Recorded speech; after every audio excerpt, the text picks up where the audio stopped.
Hi guys, you all are welcome on my YouTube channel my online classroom. और आज इस video में जो चैप्टर मैं आपको एक्सप्लेन करने वाली हूँ ये है क्लास 6 का ज्योग्राफी का चैप्टर 10 है ये India natural vegetation and wild life. ठीक है, तो इस चैप्टर में हम क्या पढ़ने वाले हैं? तो इस चैप्टर में हम इंडिया के यानी भारत की नेचुरल वेजिटेशन जो पेड़ पौधे हैं उनके बारे में जानेंगे और साथ ही वहाँ पे किस तरह की जो एनिमल लाइफ है उनके बारे में हम जानेंगे। देखिए, ज्योग्राफी का चैप्टर है तो मैप वर्क भी होगा। तो इस चैप्टर में आपके नेशनल पार्क जो हैं, ठीक है, वाइल्ड लाइफ सेंचुरीज हैं, तो ये आपसे पूछे जाएंगे। तो चैप्टर में आपके पर्टिकुलर मैप मेंशन किया गया है, जैसा आपको टीचर ने भी मेंशन आपको बताया होगा। तो ये डिपेंड करता है टीचर्स पे कि वो कौन से पर्टिकुलर नेशनल पार्क जो हैं वो मैप में देने वाले हैं। तो बस मैं यहाँ पे आपको बस इतना इन्फॉर्म कर रही हूँ कि हाँ, इस चैप्टर से मैप वर्क आता है। आप देखिए, इस चैप्टर को हम नोट्स की हेल्प से समझेंगे और सारी इंपॉर्टेंट हेडिंग्स को मैंने कैपिटल लेटर्स में मेंशन किया है। उसके अंदर का जितना भी कंटेंट है वो मैंने पॉइंट्स में मेंशन किया है, प्लस हाईलाइटेड है। तो आप इजिली चैप्टर को समझ जाओगे, आपको लर्न भी हो जाएगा और जो भी इंपॉर्टेंट चीज़ें हैं वो मैं आपको बताती चलूँगी। तो आप ध्यान से देखिएगा, वीडियो पूरा देखिएगा। साथ ही इस चैनल को सब्सक्राइब भी कर लीजिए और अगर आप इस चैनल पे न्यू हैं तो आप मेरे प्लेलिस्ट ऑप्शन पे आया करिए। जब भी आप होम पेज पे आते हो चैनल के, तो वहाँ पे आप देखेंगे आप क्लास वाइज भी आपको सारी वीडियोस मिल जाएंगी चैप्टर की। और इसके साथ ही जब आप प्लेलिस्ट पे आते हो, प्लेलिस्ट का ऑप्शन पे, तो वहाँ भी आपको क्लास वाइज चैप्टर सारे के सारे जो है अवेलेबल है। ठीक है, तो स्टार्ट करते हैं। और देखिए यहाँ पे इंट्रोडक्शन। तो इंट्रोडक्शन में बिल्कुल इस चैप्टर में हम फ्लोरा और फाउना के बारे में पढ़ेंगे। फ्लोरा यानी पेड़ पौधों के बारे में, फाउना मतलब एनिमल लाइफ के बारे में जानेंगे।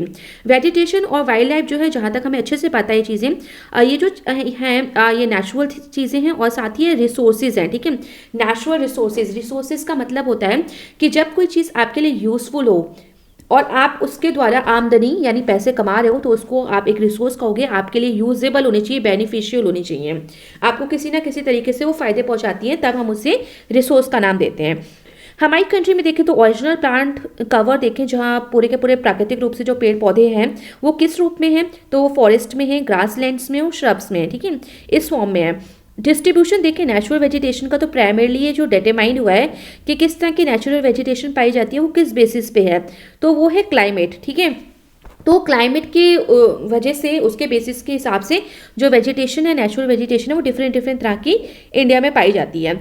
1/5 देखें टोटल एरिया जो कवर्ड है वो फॉरेस्ट से है।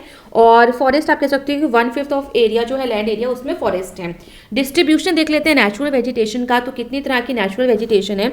तो देखिए यहाँ पे ट्रॉपिकल रेन फॉरेस्ट है, इसके बाद और भी आ रही है, तो 1 2 3 करके इस तरह से मेंशन किया गया है। ट्रॉपिकल रेन फॉरेस्ट है, ट्रॉपिकल डेजर्टियस फॉरेस्ट है, माउंटेन्स फॉरेस्ट है, मैनग्रोव फॉरेस्ट है और थॉर्न फॉरेस्ट है। ठीक है, तो इस तरह के कुछ फॉरेस्ट हैं जो हम पढ़ने वाले हैं और ये नेचुरल वेजिटेशन में इनको क्लासीफाई किया गया है। तो सबसे पहले जो आ रहा है ये है ट्रॉपिकल रेन फॉरेस्ट। और देखिए ये जो फॉरेस्ट है, आपको देखिए जब भी आप ये प्रिपेयर करोगे, क्योंकि यहाँ से क्वेश्चन बनते हैं, ठीक है, तो जब क्वेश्चन बनेंगे तो आपसे पूछा जाएगा कि हाँ ये ट्रॉपिकल रेन फॉरेस्ट के बारे में 3 पॉइंट्स लिखिए या शॉर्ट नोट लिख दीजिए। तो इस तरह से आपसे यहाँ से क्वेश्चन बनते हैं। ठीक है, तो आपको क्या लिखना है, आपको ध्यान देना है कि आपको कौन कौन से पॉइंट्स प्रिपेयर करना है। अगर 3 मार्क्स का है तो आप 3 पॉइंट्स लिख दोगे, इनफ है। 5 मार्क्स का होगा तो 5 पॉइंट्स लिख दोगे, 4 मार्क्स का तो 4 पॉइंट्स लिख दोगे। तो मार्क्स के हिसाब से आपको पॉइंट्स लिखने हैं। आप पॉइंट्स कौन से लिखने हैं, कौन से ज़्यादा इंपॉर्टेंट पॉइंट्स हैं, तो इंपॉर्टेंट पॉइंट्स क्या है ना कि आपको ध्यान रखना है कि ये जो फॉरेस्ट है ये किस टाइप के फॉरेस्ट है।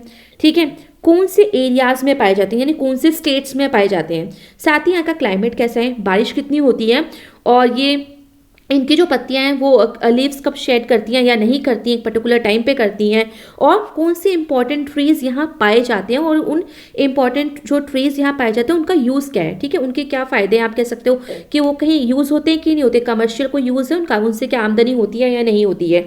तो ये सारे कुछ पॉइंट्स हैं, इस वे में आपको पॉइंट्स को डिफाइन करना है, लिखना है। ठीक है, तो देखिए ट्रॉपिकल रेन फॉरेस्ट कहाँ कहाँ पाए जाते हैं, रेनी स्लोप जहाँ बारिश होती है, क्योंकि नाम है रेन फॉरेस्ट, नाम से समझिए।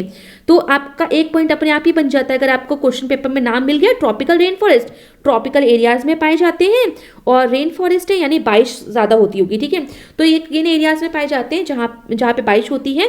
Western Ghats, hills of eastern India Andaman Nicobar, ठीक है, सम पार्ट्स जो है वेस्ट वेस्ट बंगाल और ओडिशा। तो आप 2 लर्न कर लेंगे, काफ़ी है यहाँ पे स्टेट्स। और यहीं से आपका मैप वर्क भी अगर आपसे पूछा जाएगा कि ट्रॉपिकल रेन फॉरेस्ट लोकेट करिए मैप में, तो आप यहाँ से कोई भी 2 स्टेट जो है वो शो कर सकते हैं। तो ये डिपेंड करता है कि आपके टीचर्स ने ये मैप कराया है कि नहीं कराया।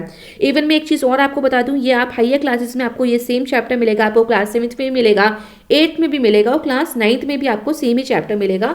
बट ये कंटेंट जो है थोड़ा डिस्क्रिप्टिव मैनर में हो जाता है। बट ये पॉइंट्स अगर आप अभी प्रिपेयर कर लेते हो तो आपके लिए फ्यूचर में भी आपको काम आएंगे। और अगर ये पॉइंट्स लिखते हो तो कोई गलत पॉइंट्स नहीं है, आपको मार्क्स पूरे मिलेंगे। क्लाइमेट कैसा है, तो हॉट और ह्यूमिड क्लाइमेट है यहाँ का। शॉर्ट ड्राई सीजन भी यहाँ होते हैं।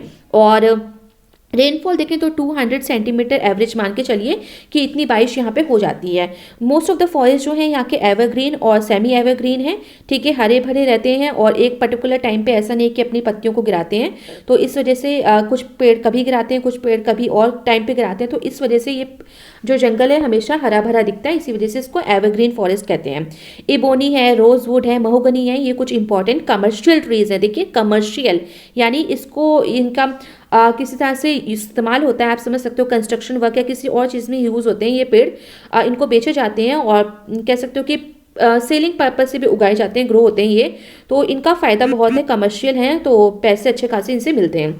अब आते हैं नेक्स्ट हेडिंग पे, तो ये है नेक्स्ट जो फॉरेस्ट है वो है ट्रॉपिकल डेसिडियस फॉरेस्ट। इनको मानसून फॉरेस्ट भी बोलते हैं, याद रखिएगा, क्योंकि आपसे FIB ट्रू फॉल्स इस वे में आपसे मैच द फॉलोइंग करके क्वेश्चन पूछ लिया जाएगा, ये डायरेक्ट भी पूछ लिया जाएगा कि मानसून फॉरेस्ट किसे कहते हैं। तो याद रखिएगा ट्रॉपिकल डेसिडियस फॉरेस्ट को मानसून फॉरेस्ट बोलते हैं। ये कहाँ पाए जाते हैं, ये फुट हिल्स यानी हिमालयस के निचली सतह पे, ठीक है, फुट हिल्स पे पाए जाते हैं। Eastern slopes of western Ghats, Rainier parts of Deccan प्लेटू जहाँ बारिश होती है, और प्लेन्स ऑफ बिहार, उत्तर प्रदेश, झारखंड, ओडिशा, छत्तीसगढ़। तो 2-3 आप याद कर लीजिएगा यहाँ से। यहाँ ये पेड़ पाए जाते हैं, ये जंगल यहाँ पाए जाते हैं। ट्रीज जो है shade there leaves for about 6 to 8 weeks, ठीक है। तो यहाँ जब शेडिंग का टाइम आता है, जब पेड़ अपनी पत्तियां को झाड़ते हैं, पतझड़ का टाइम आता है, तो वो 6 से 8 वीक तक जो है ये काम होता है और ये पत्तियां जो है उझड़ती हैं। All types of trees do not shade there leaves at the same time. और एक चीज़ ये भी याद रखनी है कि ऐसा नहीं है, क्योंकि देखिए 6 to 8 वीक्स का टाइम है, तो इसलिए है क्योंकि कुछ पौधे कुछ पीरियड ऑफ टाइम में 1 वीक में गिराते हैं, दूसरे वीक में, तो एक साथ नहीं गिराते। टीक और साल देख लें तो ये इंपॉर्टेंट ट्रीज हैं, यहाँ के बहुत ही इंपॉर्टेंट ट्रीज हैं। शीशम, इसके अलावा भी शीशम है, रोजवुड है, बैम्बू है, सैंडलवुड है और महुआ जो है, ये अदर इंपॉर्टेंट ट्रीज हैं जो वैल्यूबल हैं। नेक्स्ट जो वेजिटेशन आ रही है हमारी डेजर्ट वेजिटेशन है, जिसे हम थॉर्नी वेजिटेशन भी कहते हैं, स्क्रब वेजिटेशन भी कहते हैं। तो डिफरेंट डिफरेंट नाम है, याद रखिएगा। और ये कहाँ पाए जाते हैं, देखिए डेजर्ट वेजिटेशन तो नाम से पता चल रहा है डेजर्ट एरिया में, रेगिस्तान के इलाके में पाए जाते हैं और जहाँ पे बहुत कम बारिश होती है, ठीक है। रेगिस्तान हम उसी को कहते हैं, मरुस्थल एरिया, जहाँ बहुत कम बारिश होती है, जहाँ ज़्यादा आपको वेजिटेशन देखने को नहीं मिलेगी और ह्यूमिडिटी बहुत लो होती है यहाँ पे, और बट जो टेम्परेचर होता है वो बहुत हाई होता है। यहाँ पे जो पेड़ पौधे आपको मिलेंगे, जो पेड़ मिलेंगे बहुत स्कैटर्ड वे में मिलेंगे, बहुत दूर मिलेंगे, पास पास नहीं मिलेंगे और ज़्यादा मात्रा में मिलेंगे भी नहीं आपको। यहाँ पे बुशेस मिलेंगी, झाड़ियाँ मिलेंगी आपको छोटी मोटी, ठीक है। और इसके साथ ही देखिए जो प्लांट्स यहाँ पे पाए जाते हैं उनकी जो रूट्स होती हैं वो बहुत लंबी लंबी होती हैं, लॉन्ग रूट्स होती हैं। क्वेश्चन पूछा जाता है क्यों लॉन्ग रूट्स क्यों होती हैं, तो लॉन्ग रूट्स इसलिए होती हैं क्योंकि पानी वहाँ नहीं होता, तो पानी की खोज में, ठीक है ना, तो पेनिट्रेट कह सकते हो कि इतने डीप वो अंदर पहुँच जाती है कि उन्हें पानी मिल जाए ज़मीन के अंदर। तो इस वजह से रूट्स लंबी होती हैं। जो बाक्स होती है, जो छाल होती है पेड़ों की, वो थिक होती है, बहुत मोटी होती है। साथ ही कांटे भी होते हैं इनमें, वैक्सी और लेथरी लीव्स होती हैं। जो लीव्स होती है वैक्सी और लेथरी होती हैं, ताकि ट्रांसपिरेशन का जो प्रोसेस है वो यहाँ पे ज़्यादा ना हो और प्लांट्स अपने लिए पानी जो है सेव कर सकें। इस तरह की जो डेजर्ट वेजिटेशन है, हमें अच्छे से पता है कि किस एरियाज़ में डेजर्ट है और या बहुत कम बारिश होती है कुछ एरियाज़ में, तो वहाँ ये जंगल जो है इस तरह के डेजर्ट वेजिटेशन पाई जाती है। तो ये आपके राजस्थान, हरियाणा के कुछ पार्ट्स में, मध्य प्रदेश के कुछ पार्ट्स में ड्राई एरियाज़ में और गुजरात के कुछ ड्राई एरियाज़ में ये डेजर्ट वेजिटेशन जो है वो पाई जाती है। अच्छा, अब आते हैं ट्रीज़ पे, ठीक है। किस तरह के प्लांट्स जो हैं यहाँ पे पाए जाते हैं, तो देखिए यहाँ पे कैक्टी, अकेसिया, बबूल और कीकर जो है ये मेन ट्रीज होते हैं यहाँ के। माउंटेन वेजिटेशन, देखिए नाम से मैं समझा रही हूँ आपको, नाम से समझिएगा। माउंटेन वेजिटेशन यानी माउंटेन वेजिटेशन है तो कहाँ पाई जाएगी, माउंटेनस एरियाज पे, पहाड़ों के इलाकों में पाई जाएगी, पहाड़ों पे पाई जाएगी। अच्छा, एक चीज़ और याद रखनी है यहाँ पे कि जो माउंटेन वेजिटेशन है, आपको याद होगा कि जब माउंटेन है यानी हाइट, ठीक है, एल्टीट्यूड्स, तो ये जो वेजिटेशन है ये डिस्ट्रीब्यूटेड है अकॉर्डिंग टू द एल्टीट्यूड्स, यानी हाइट के हिसाब से ये जो वेजिटेशन है डिफरेंट डिफरेंट है। यानी इसमें आपका आता है हम कह सकते हैं कि अल्पाइन भी आता है, ठीक है, टुंड्रा वेजिटेशन आता है। तो आपको याद रखना है कि हाइट के हिसाब से होता है। जैसे आपको एक चीज़ और पता होनी चाहिए कि जो जब हम हाइट पे जाते हैं, एल्टीट्यूड जिस हिसाब से इंक्रीज होता है, बढ़ता जाता है, उसी हिसाब से जो टेम्परेचर है वो डिक्रीज होता जाता है, ठीक है। और हमने स्टार्टिंग में पढ़ लिया था ये चीज़ कि जो वेजिटेशन का डिस्ट्रीब्यूशन हम पढ़ रहे हैं वो क्लाइमेट के हिसाब से पढ़े, यानी जिस हिसाब से क्लाइमेट बदलता जाता है उस हिसाब से जो वेजिटेशन है, जो पेड़ पौधे पाए जाते हैं वो बदलते जाते हैं, ठीक है। तो इसका मतलब हमें यहाँ पे ये पॉइंट अच्छे से एक्सप्लेन कर रहा है कि जिस हिसाब से एल्टीट्यूड इंक्रीज होगा और टेम्परेचर डिक्रीज होगा, इसका मतलब ये है कि वेजिटेशन में वैरायटी आएगी, वेजिटेशन डिफरेंट डिफरेंट तरह की पाई जाएगी।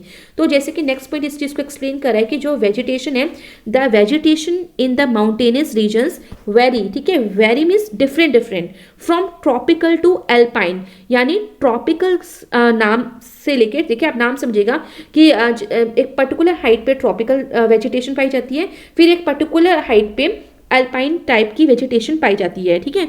तो अब ये हाइट की उस हिसाब से भी होता है कि 2500 है ना, 2000 मीटर तक कौन सी वेजिटेशन पाई जा रही है। जैसे हाइट देखिए नीचे लिखा भी है कि 3500 मीटर या उससे ऊपर जो है अल्पाइन वेजिटेशन पाई जाती है, ठीक है। तो अब इसमें देखिए साल जो है वो इम्पॉर्टेंट ट्री है यहाँ पे, जो काफ़ी आपको मिल जाएगा। इसके बाद आपको ओक, चीर और चेस्टनट के ट्रीज जो हैं वो यहाँ पे मिल जाएंगे।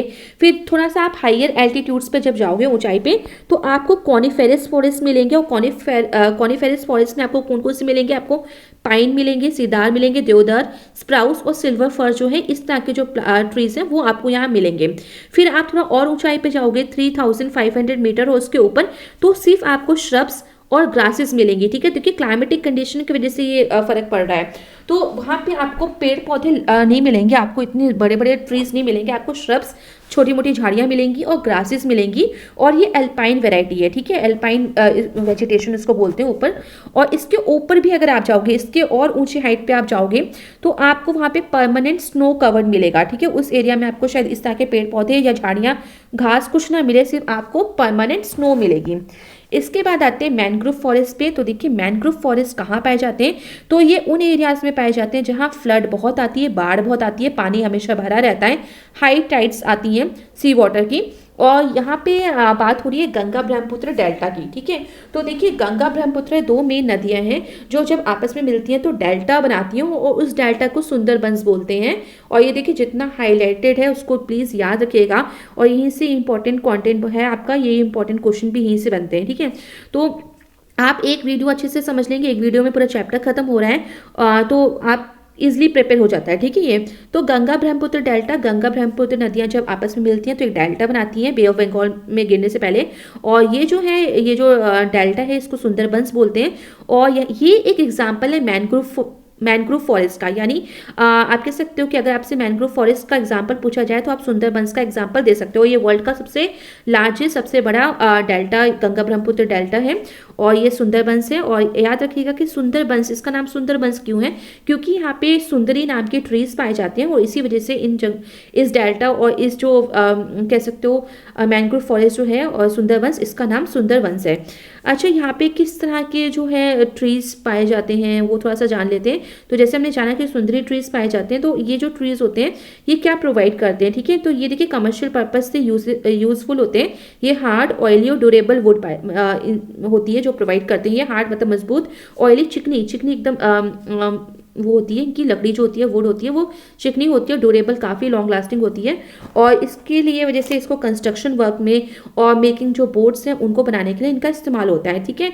अब ये देखिए आपको सुंदरबन बेल्ट जो डेल्टा है, आप वेस्ट बंगाल और बांग्लादेश का एरिया जो इतना भी है वहाँ पे आप इसको लोकेट कर सकते हो।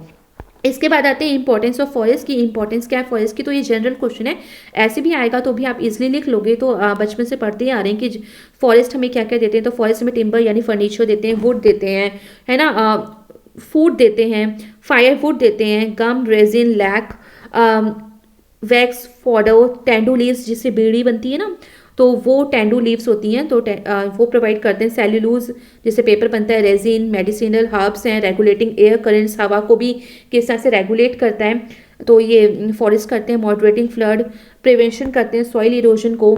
वाइल्ड लाइफ पे आते हैं तो देखिए वाइल्ड लाइफ अगर देखें तो लार्ज वैरायटी में जिस तरह से वेजिटेशन प्रेजेंट है उसी तरह से लार्ज वैरायटी में वाइल्ड लाइफ भी प्रेजेंट है। हमें अच्छे से पता है कि एनिमल्स का जो घर होता है वो फॉरेस्ट ही होता है, तो अगर फॉरेस्ट सेव होंगे, फॉरेस्ट होंगे तो एनिमल्स भी अच्छी खासी वाइल्ड लाइफ होगी और उनकी ग्रोथ जो प्रोडक्शन है वो भी अच्छे से होगी।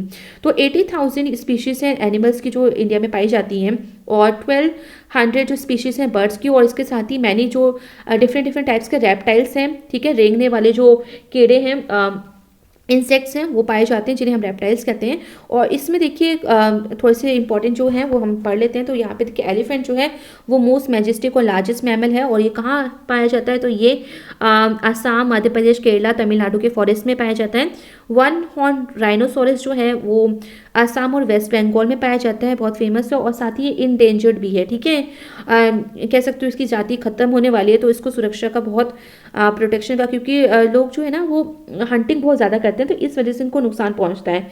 और इसी को ध्यान में रखते हुए इनके प्रोटेक्शन के लिए जो है कुछ नेशनल पार्क्स बनाए गए हैं, जैसे कि यहाँ पे आप लिखा भी गया है कि देखिए काजीरंगा नेशनल पार्क है, मानस नेशनल पार्क है और जलदापरा वाइल्ड लाइफ सेंचुरी है जो कंस्ट्रक्ट की गई है ताकि इनको प्रोटेक्शन प्राप्त हो सके। तो ये याद रखिएगा, ये जो मैंने आपको नेशनल पार्क और वाइल्ड लाइफ सेंचुरी बताई है तो ये आपसे बोला जाएगा कि आप लोकेट करिए मैप में, तो यहाँ से आप प्रिपेयर कर सकते हो। साथ ही गिर फॉरेस्ट देखिए फेमस है लायंस के लिए, लायन को सुरक्षा देने के लिए, साथ ही वहाँ पे लायन बहुत ज़्यादा पाए जाते हैं, इंडियन लायंस, और ये गुजरात में है गिर फॉरेस्ट। इसके साथ ही टाइगर्स कहाँ पाए जाते हैं तो ये मध्य प्रदेश, वेस्ट बंगाल और हिमालयन रीजन में पाए जाते हैं।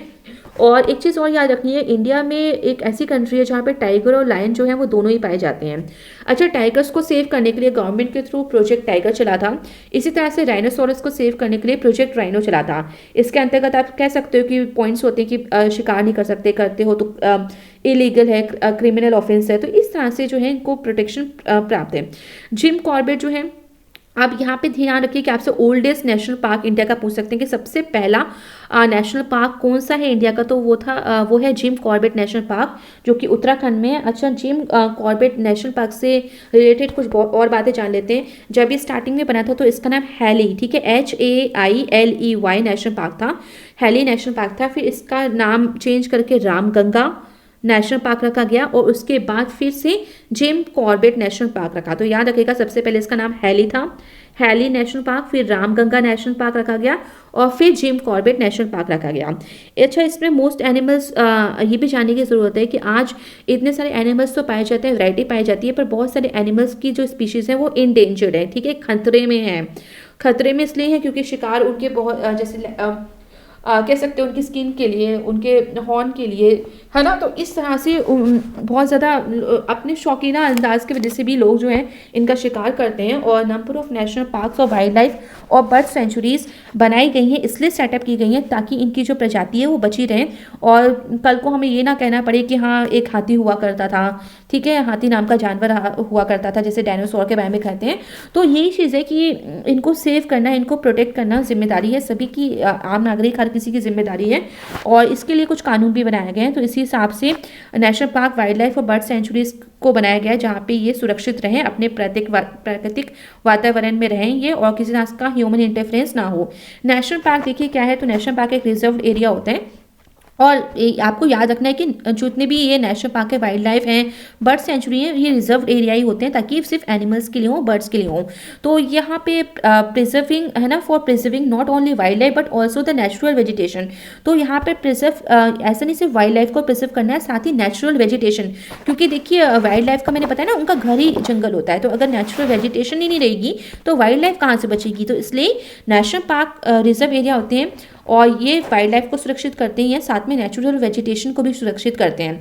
वाइल्ड लाइफ सेंचुरी देखिए ये भी रिजर्व एरिया होते हैं और ये preservation and development of endangered species, जो इंडेंजर्ड स्पीशीज हैं जो खतरे की एकदम कगार पे हैं, उनकी प्रजाति खत्म होने वाली है, तो उनके प्रिजर्वेशन के लिए, उनके डेवलपमेंट के लिए, ताकि वो प्रजाति बनी रहे। इसके साथ ही देखिए हम सेलिब्रेट भी करते हैं, फर्स्ट वीक ऑफ जो अक्टूबर होता है हर साल उसको वाइल्ड लाइफ वीक की तरह सेलिब्रेट करते हैं और इसमें काफ़ी सारे प्रोग्राम्स करते हैं जिससे अवेयरनेस जो है टूवर्ड्स वाइल्ड लाइफ कंजर्वेशन की, किस तरह से हम बचाएं अपनी वाइल्ड लाइफ को, वेजिटेशन को, तो उस तरह के प्रोग्राम्स जो हैं वो यहाँ पे बनाए जाते हैं और दिखाए जाते हैं। इसके बाद ही देखिए लास्ट पॉइंट ये कहता है कि we must promote public awareness about wildlife conservation. तो अगर आपकी बुक में ये चैप्टर है तो इसका मेन कॉन्सेप्ट क्या है, यही है कि आपको अवेयर करना और आपको बताना कि किस तरह की आपके चारों तरफ जो है और भी नेचुरल इन्वायरमेंट है और भी दुनिया है, वाइल्ड लाइफ है, आपके नेचुरल वेजिटेशन है, तो उसको संभाल के रखिए। जिस तरह से आप अपने को संभाल के रखते हो, आप चाहते हो कि आपकी नेक्स्ट जनरेशन आए, तो उसी तरह से इनकी भी जो एनिमल्स और प्लांट्स की उसकी भी नेक्स्ट जनरेशन जो है उसको संभाल के रखना है। उसको अगर आप आज कंजर्व करके रखेंगे तभी ये प्रिजर्व हो पाएंगे, तभी सेफ हो पाएंगे और आपकी नेक्स्ट जनरेशन जो है उसको देख पाएगी। तो पब्लिक अवेयरनेस की बहुत ज़रूरत है। तो इसी वजह से देखिए एक तरह से बुक में जब ये चैप्टर पढ़ रहे हैं तो इस हिसाब से भी आपकी जो अवेयरनेस है वो काफ़ी हद तक जो है बढ़ गई होगी, और किसके प्रति, वाइल्ड लाइफ कंजर्वेशन और नेचुरल वेजिटेशन की तरफ। तो आई होप ये चैप्टर आपको अच्छे से समझ में आ गया होगा। और देखिए जितना हाईलाइटेड पॉइंट्स हैं जो भी हैं आप एक बार देखोगे फिर से तो आप अच्छे से समझ जाओगे पॉइंट्स की क्या, कौन सा पॉइंट क्या कह रहा है, और यहीं से आपके क्वेश्चन भी इसी तरीके से बनते हैं। So thank you everyone and please like share subscribe the channel for more updates.